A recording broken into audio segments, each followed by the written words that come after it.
This is the arraignment of 20-year-old Spencer Allen Boston. At a traffic stop 2 months earlier, Boston received citations for speeding and simple possession of marijuana. Yes, sir. I think it's very unfair, the marijuana law here. I think we the people deserve better because marijuana is a very harmless drug, and it's been around for ages, since the 80s, 90s. I've heard that baloney all my life, so don't go any further on that. Yes, sir. I don't know whether it's good or bad. All I know is Yes, sir. Tennessee still has it against the law. I swore to uphold the laws, and I have to uphold the laws as a judge. It probably is unfair, but I can't change it. You've got to go see the legislature to get that changed. You want to fix trial day? Yeah, we can do that. That'd be fun, and then you make another speech. As the judge works with court employees to schedule a trial date, May 7th. Boston decides to take action as he pulls out what appears to be a joint. No one seems to notice until, shockingly, he lights up. And this time it's noticed immediately. Hey! We the people deserve better. Boston may have finally pleaded his case. Hey! We the people deserve better. But he's immediately taken away by the court officer. And Judge Barry gets the final word, Take you to jail. slapping Boston with a disorderly conduct charge, as well as another charge of possession. The judge also holds him in contempt of court, and Boston is forced to spend 10 days in jail. This is 17-year-old Donta Wright. Wright's in court today to receive his sentence for the shooting death of high school student Jordan Klee. He's pled guilty to armed robbery, conspiracy to commit armed robbery, a felony firearm violation, and second-degree murder. As part of the sentencing, a family member makes a victim impact statement on behalf of the victim's mother, who's too overcome with emotion to speak. I sincerely hope that whatever it was you wanted so badly that you felt the need to murder my son was worth the next at least 52 years of your continued existence. You won't get the luxury of raising your child because you took mine away. Wright's demeanor during this statement is not what you might expect. Your actions have led you to a prison cell, but have also created an empty cell that I live in every day. While you can still hope to be released one day, I'll never escape my help. You are still alive, but Jordan has no future. Thank you, Your Honor. We're done. I just want to tell y'all, I'll be home soon. R.I.P. Keon. I love my family. That's all you got to say. You know, I have never in 23 years approximately ever not accepted a sentence agreement between the parties because it's bargained for, sentenced by the parties. But watching you sit there, smile and laugh and shake your head like this was no big deal, I'm very tempted to just say, I'm not going to accept this sentence agreement. We'll go to trial. And if you're convicted of felony murder, you'll go to prison for the rest of your life. That means you'll die there. That's what I'm tempted to do. The judge does have the authority to reject the plea deal. Mr. Bella, do you want me to accept this sentence agreement? Your Honor, before I answer the court's question, I would like an opportunity to discuss it with the victim's family. I have had a very lengthy discussion with the victim's mother as well as his grandparents and some family members. They understand that obviously this is the defendant who brutally murdered their son by shooting him in the back of the head. He's shown absolutely no remorse. However, the Klee family does want to move on with this, and they are asking, as well as the people, that you proceed with the sentencing. Okay. The judge accepts the sentencing agreement, which puts him behind bars for 25 to 52 years. Communications, Warhurst. Yeah, I want to report a crime that's about to happen. What do you mean a crime that's about to happen? Yeah, there's about to be a crime that's going to happen if my kids don't come back to me, you stupid bitch, because your stupid judges don't want to bring people to courtrooms. I got a gun pointed at your building. Sir, what is going on? Who the you calling, sir, you stupid bitch? Where's your judge warrant at? You gonna bring that bitch out in handcuffs and I'm gonna execute that son of a bitch right in the street. I'm letting you know I'm gonna shoot this bitch. You gonna give me my kids? Where are you at, sir? I just told you I'm outside of her building waiting for her to get there in the morning. I'm gonna pop a tapping that bitch, you stupid. Detectives identify the anonymous caller and track him down. Alan McCarty is arrested and charged with making death threats against a judge, whom he mistakenly believes took his children away in a child custody case. Now, a year later, in front of a different judge, his trial begins. All right, raise your right hand. I'm going to swear you in.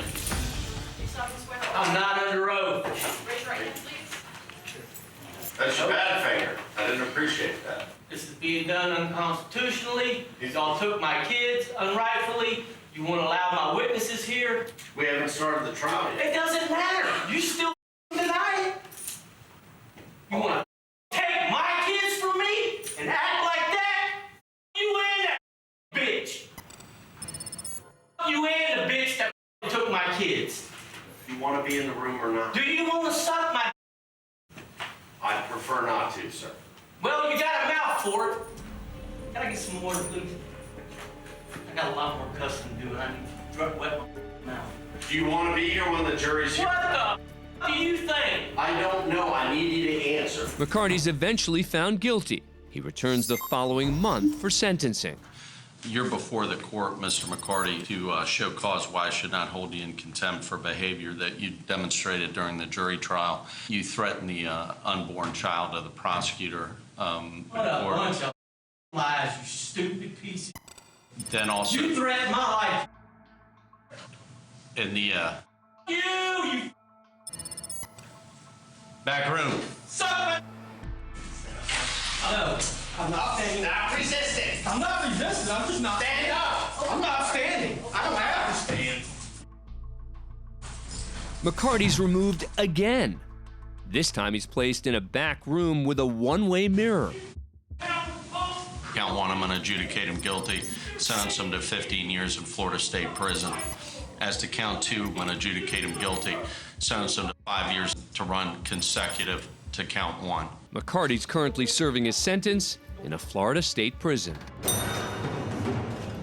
Next up is Michael Ray, who's facing 4 charges, including criminal trespassing and second-degree assault.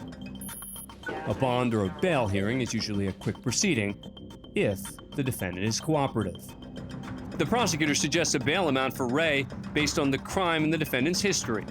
Your Honor, the county's requesting $25,000 full cash behind all charges. You think that's funny? I think that's hilarious. We weren't done.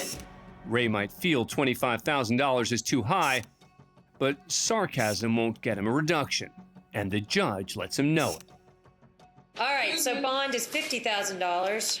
No bail credit, I didn't danger get to a chance. community. Thinks these are funny charges. He's lucky I didn't hold him in contempt. Ray just had his bond doubled. But as he re-enters the hallway, he has something else to say. Hope I see him in the street. Bring him in. I'm come holding back him in here. contempt. Adding charges. Ray's language isn't the only thing to upset the judge. According to court officials, the defendant also gave her the middle finger. 30 days to serve on contempt for flipping me off twice. Judge calls him back, but it looks like he's gone. If we bring him back in, he's just gonna get another 30 days for doing something else. Sure enough, Ray comes back for more. Oh, here he comes. Sir, I'm holding you in contempt for what you did. What you're holding me in? And so, You shut man. all right, you can take him back. 100 days to serve. 100 days to serve? Okay. Yeah. For what? Because of 2 EPOs and a criminal mission case? That's right, the judge just gave him 100 days in jail. He's done. Ray could just walk away without making matters even worse, but he goes a different route. See you outside of the criminal club, I'm gonna smack you. I think we need to. Yeah. Can we bring him back? He's I want got to to be charge charged. sexual threatening. Yes. What started out as 4 serious charges has grown into a grand total of 10, all in the span of approximately 3 minutes. We're in the Frank Murphy Hall of Justice in Detroit, Michigan, for the sentencing of 25-year-old Amanda Casal. There's a lot of things that you can do, and your life doesn't have to be over because of a poor choice. You just have to accept responsibility for it and find a way to make something positive out of a very negative situation. Casal has been found guilty of driving under the influence, causing a head-on collision that killed 31-year-old Jerome Zerker and severely injured his fiancée, 31-year-old Brittany Johnson. The couple have 5 children together. Prior to sentencing, the court will hear a powerful impact statement from the victim's children, read by his sister, Doreen Zerker. Amanda, look what you did to my life. You ruined everything I had, like my dad's life. Amanda seems devastated by Doreen's words. But Judge Kiana Lillard apparently hears some snickering from Casal's family sitting in the gallery. You can go too. Whoever can sit here at a tragic moment like this and laugh and smile when somebody has lost a family member, this is a court of law. You cannot come down to the Frank Murphy Hall of Justice and act any way you want to act. That's the defendant's mother, Donna Casal. Because if you don't know how to act, you can go to jail. Ma'am, you are being taken into custody for criminal contempt. Your disruptive and disrespectful behavior disrupted today's proceedings, and you, ma'am, are going to the Wayne County Jail for 93 days for direct criminal contempt. It'll be the sentence of this court that you will serve 3 to 15 years in the Michigan Department of Corrections. If there's nothing further, that concludes this matter. Casal only serves 3 years and is then paroled in February 2020. As for Amanda's mother, Donna, she spends the night in jail and appears before Judge Lillard the next morning. Donna seems to have learned a serious lesson from just one night behind bars. Ms. Coulson, is there something you'd like to say? Yes, I deeply apologize for what I did. I was under a lot of stress. And I deeply apologize for what I did in your court. I just needed to get out. And it's been very hard for me this year, and I know for the other family. And I'm so sorry for what I did. And I know it was wrong, and I apologize. I know people watch a lot of shows on TV where you see different things happening in make-believe courtrooms that give people a skewed sense of reality, but this is real life here, and we just can't have people behaving like that. It can't be tolerated. So I will modify your sentence for direct criminal contempt from 93 days to 1 day with credit for time served, and you should be released today. God bless you. Thank you. And I apologize very sorely, and for the other family. Donna serves 1 day. Thank you. And is released. You're welcome.